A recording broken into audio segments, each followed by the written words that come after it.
When you meet her, you notice a smile and a laugh. Both belie the terror, abuse, and torture of her youth. Oh, okay, so they didn't change the name. Rose spent 3 years at Maryhurst, but Maryhurst came after a long line of group homes and jails. Everyone else had given up on Rose. Prior to here, it wasn't about caring about yourself. It was almost like, why do you do this? You know, it was more of a explanation or an accountability to some of the behaviors that I had maybe delivered. It was never a stop and say, you know, we needed you to care about you. And Maryhurst did. You know, they reflected it back to me to, you know, what makes you hurt? You know, why is there this big black spot inside you?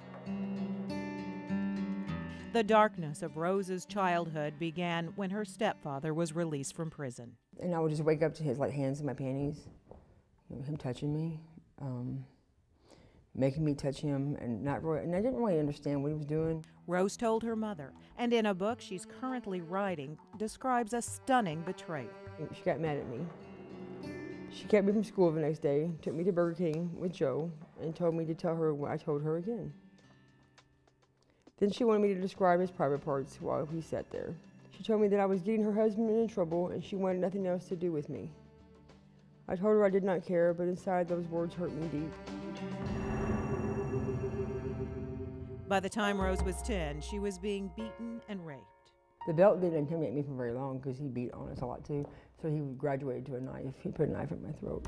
She ran away and lived on the streets. And I mean, the worst thing that happened is you get beat up or raped, and it was nothing to me. I was numb to it. I felt almost as if it was okay for bad things to happen to me. I deserved them. So I went from being a really smart kid to failing straight Fs at school. I remember just being, it was dark. I mean, just my life changed a lot.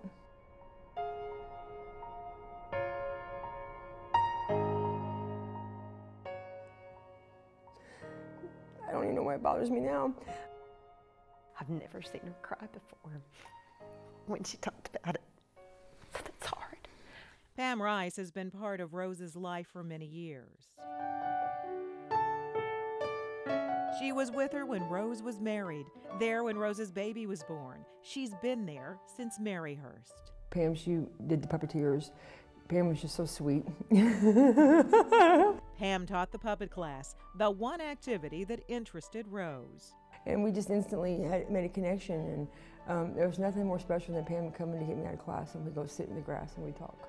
But it took more than puppets and chat time to heal Rose. It required hard work, constant faith, and frequent setbacks. It just didn't matter how bad I was. They treated me like a person anyway. Just think, you know, the evil that was imposed on Rose as a little girl, and the good in her